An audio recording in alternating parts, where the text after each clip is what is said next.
Saludos cordiales, mis queridos hermanos, mis queridos amigos, un gozo saludarles. Me alegra conectarme para continuar con estas clases que estamos compartiendo semana a semana y que siempre oro para que sean de bendición para cada amigo y cada hermano que se conecta al canal.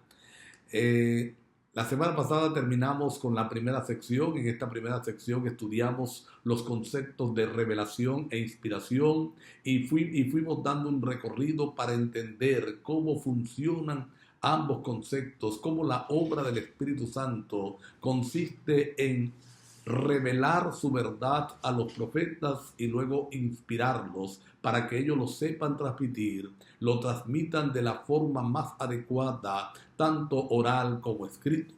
A partir de esta semana vamos a iniciar la segunda sección. Vamos a estar estudiando la formación del canon bíblico. Yo estoy seguro que en algún momento tú te has preguntado, ¿y estos 66 libros que forman la Biblia, cómo llegaron allí? ¿Quién decidió que esos eran los libros inspirados? ¿Cómo trabajó Dios para hacernos llegar la Biblia hoy? Bueno, a partir de hoy vamos a estar estudiando este fascinante tema.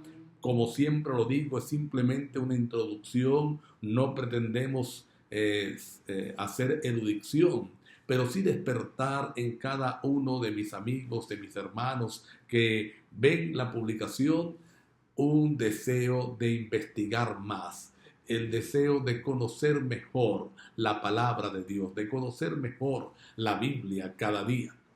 Y vamos entonces a empezar a estudiar este tema fascinante.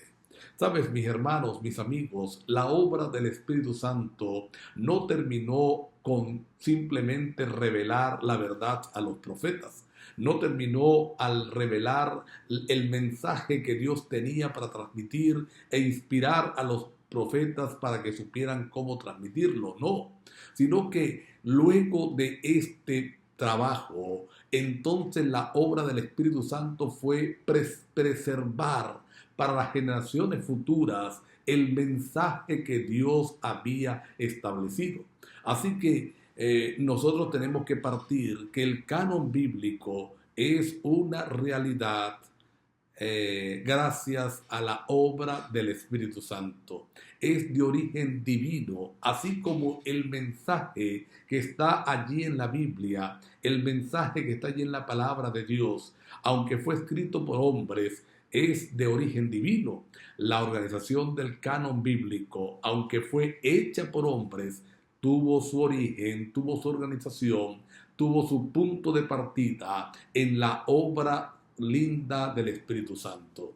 Sin duda, la historia del canon bíblico es compleja e intrincada, pero vamos a ir poco a poco desenredándola, vamos a ir poco a poco descubriéndola, mejor dicho, para que nos ayude a todos nosotros a comprenderlo de la mejor manera.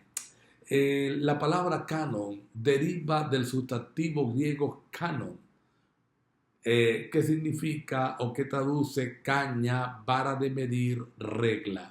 De allí ya el concepto de la palabra nos va a dar luz de lo que significa el canon bíblico. Es una vara de medir, es una regla por el cual la fe de los cristianos, la fe de aquellos que decimos que amamos al Señor, debe ser medida, debe ser regida. Esta palabra canon griega era una palabra que designaba un estándar a seguirse, es decir, designaba un patrón de conducta y era usada más que todo por el griego helenístico. Así que era una palabra que existía, era una palabra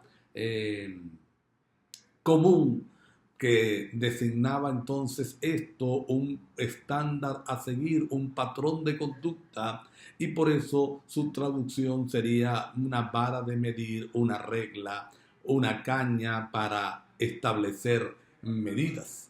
La palabra entonces es tomada por el cristianismo para establecer la norma, la regla por el cual los cristianos debían regirse.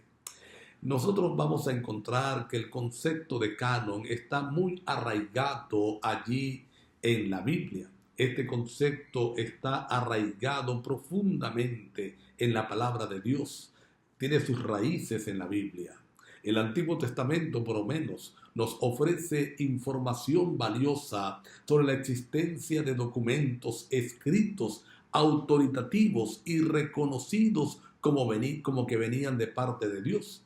Y vamos a dedicar el tema de este día a esto, para ir mirando cómo el Antiguo Testamento se convierte en autoridad, cómo el Antiguo Testamento se convierte en un escrito autoritativo para aquellos que han decidido amar a Dios. Y el ejemplo de lo que estoy diciendo, de documentos autoritativos reconocidos como venido de Dios, vamos a encontrarlo allí, por ejemplo, en Éxodo capítulo 19. En Éxodo 19 es la primera vez que Dios habla a toda la congregación.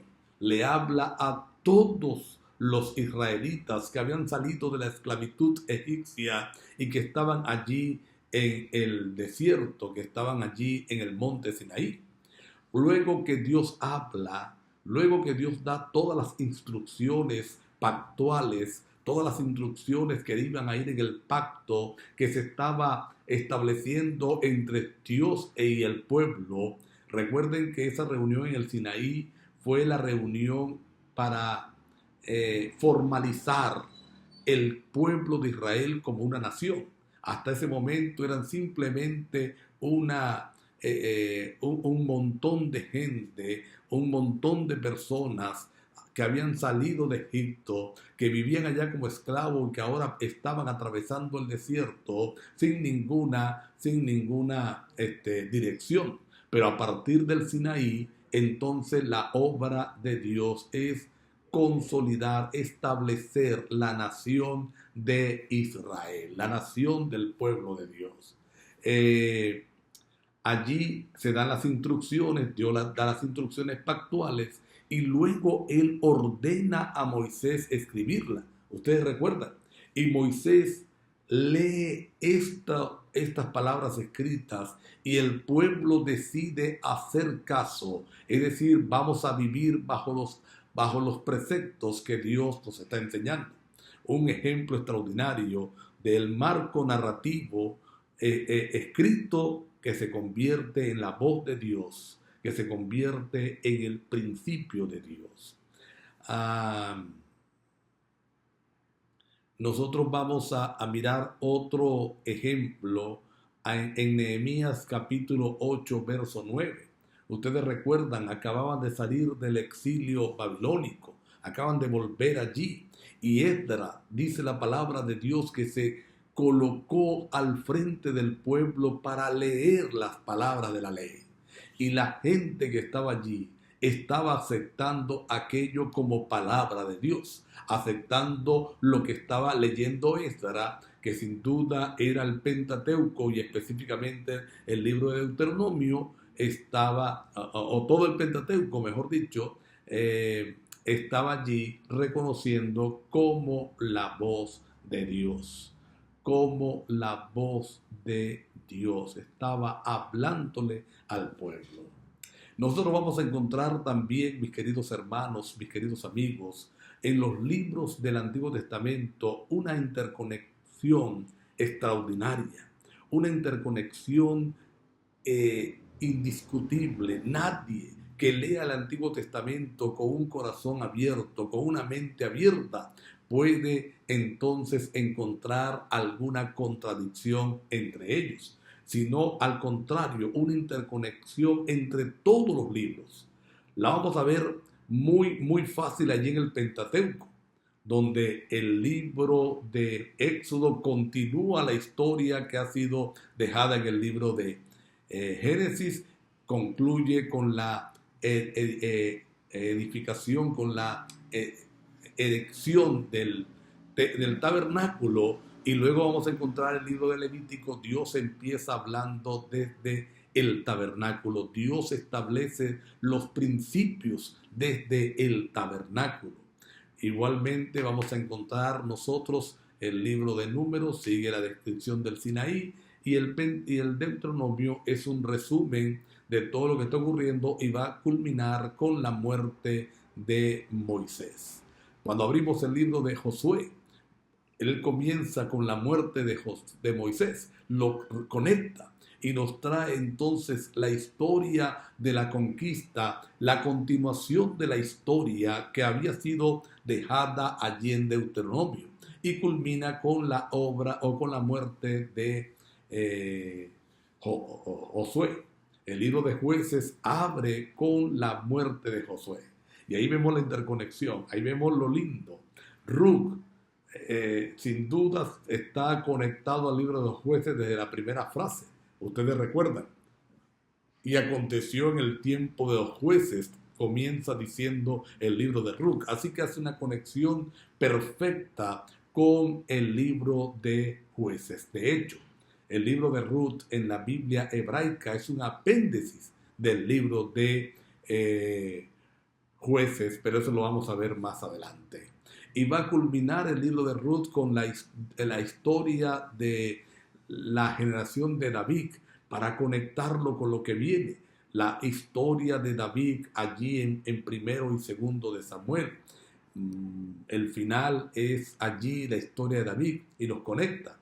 Reyes continúa donde deja Samuel, desde la coronación de Salomón como nuevo rey hasta la destrucción, hasta el cautiverio babilónico. Crónicas va a ser otro recuento, pero es una historia contada no desde la perspectiva humana, sino desde la perspectiva de Dios. Esdras comienza con la misma historia con que cierra el libro de Crónicas, segundo de Crónicas. Esther nos abre una ventana a cómo vivía el pueblo post-exílico. Y por supuesto, cuando uno ve los profetas, va a encontrar una conexión entre la historia del pueblo y el amor de Dios que va a edificar esa historia. Así que lo que encontramos en el Antiguo Testamento, mis queridos hermanos, mis queridos amigos, lo que encontramos en el Antiguo Testamento es una colección de libros profundamente interconectados. No solamente libros de historia, sino que es una historia narrada desde la perspectiva de Dios, que fue revelada a los profetas y escrita por ellos. Este panorama general entonces nos desafía para ir avanzando a cómo llegó a acomodarse de esa forma el canon bíblico. Hoy quiero invitarte a orar para agradecer a Dios por haber dejado la Biblia para nosotros, por haber dejado este libro especial. Agradecer al Espíritu Santo porque su trabajo no lo dejó a medias, sino que reveló la verdad, inspiró a los profetas para transmitirla y organizó que llegara a nosotros también esta información. Vamos a orar. Querido Padre, gracias por tu palabra. Ayúdanos cada día a profundizar más en ella, y amarla con todo el corazón. Gracias por oírnos en el nombre de Jesús. Amén. Mis queridos amigos, la próxima semana, Dios mediante, continuamos con la formación del canon bíblico. Estaremos avanzando cómo llegó la Biblia a nosotros. Bendiciones.